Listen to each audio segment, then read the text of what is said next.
Soy María Andrea Nieto y esto es El Control.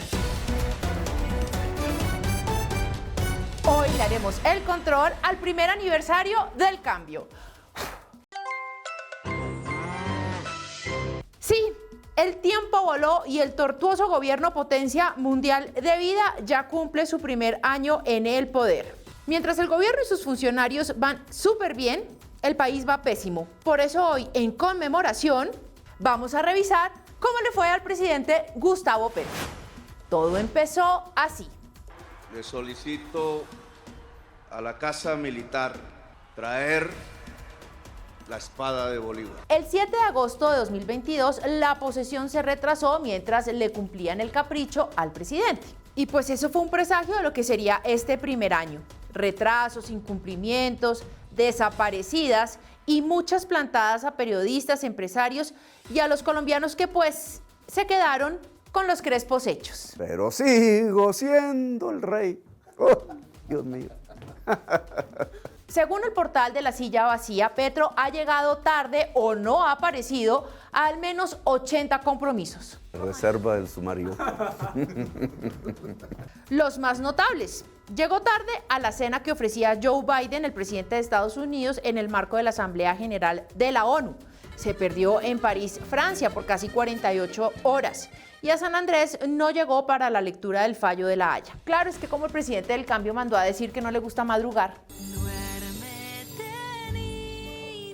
En materia de resultados de gestión, el cambio brilla, pues, por su ausencia. Por ejemplo, en materia de seguridad, la política de la paz total ha sido un fracaso. El país se ha sorprendido por las gabelas en forma de la cuestionada figura de gestor de paz que este gobierno ha otorgado para sacar a los bandidos de la cárcel y arrodillar la Constitución y la ley al capricho de los criminales.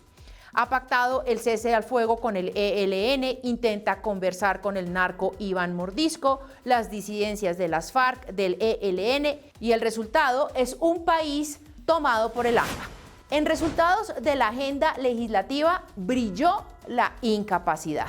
Nefastas ministras como Carolina Corcho, Irene Vélez and Friends desencadenaron una crisis que dejó al cambio pues sin reformas. Se acabó la coalición, mandaron a la porra a los conservadores, liberales y al partido de la U. Y salieron varios ministros del gabinete.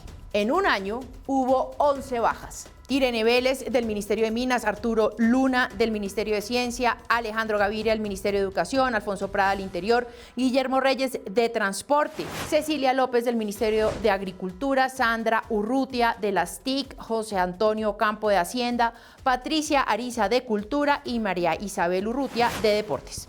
Y por supuesto Carolina Corcho. Le cuesta mucho al presidente Gustavo Petro conformar un equipo de trabajo. Y eso, que no hemos hablado, del reguero de viceministros que también se fueron. Pero sigo siendo el rey. Oh, Dios mío.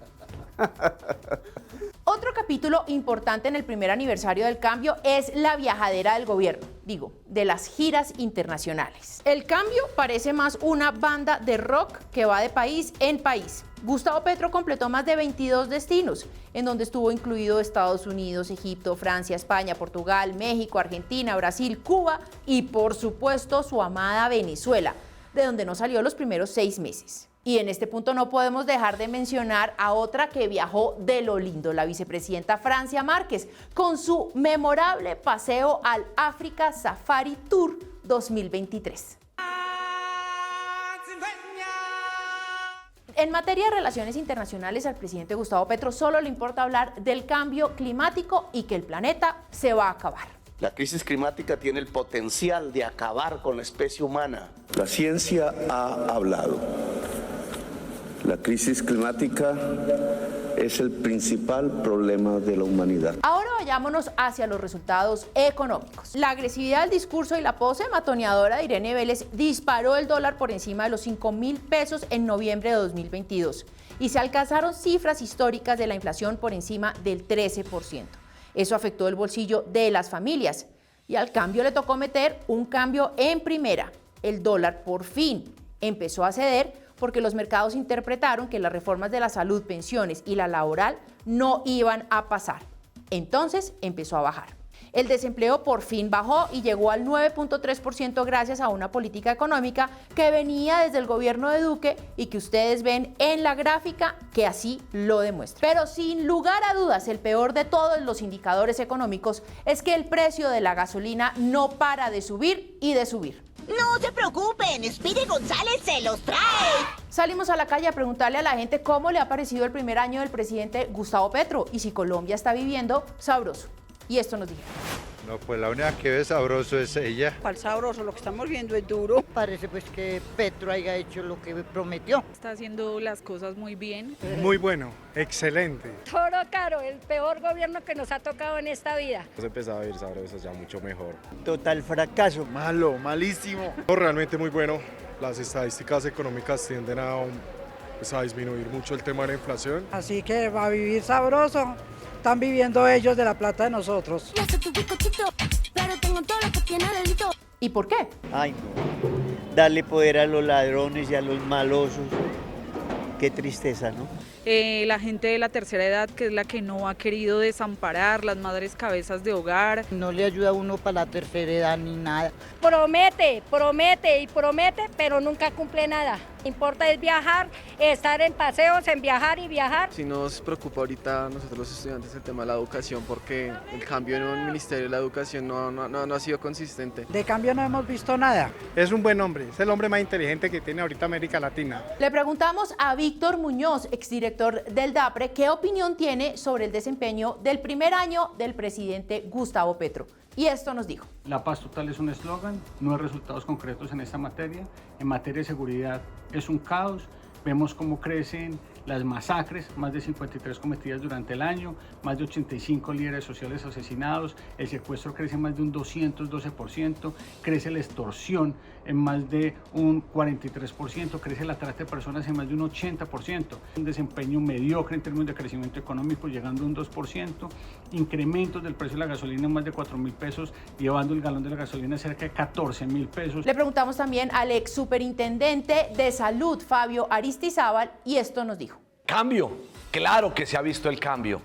Hoy, un año después, tenemos unas EPS totalmente asfixiadas, una red pública y privada con pagos incompletos, las EPS intervenidas por una Superintendencia Nacional de Salud totalmente oscura, un Ministerio de Salud sin los técnicos necesarios para hacer verdaderos cálculos actuariales y una sociedad angustiada, desesperanzada y un sistema de salud a punto de colapsar. Esto dijo la senadora del Centro Democrático, Paloma Valencia. El gobierno del cambio ha sido un cambio en reversa, porque en realidad lo que hemos visto es un gobierno muy incapaz de ejecutar.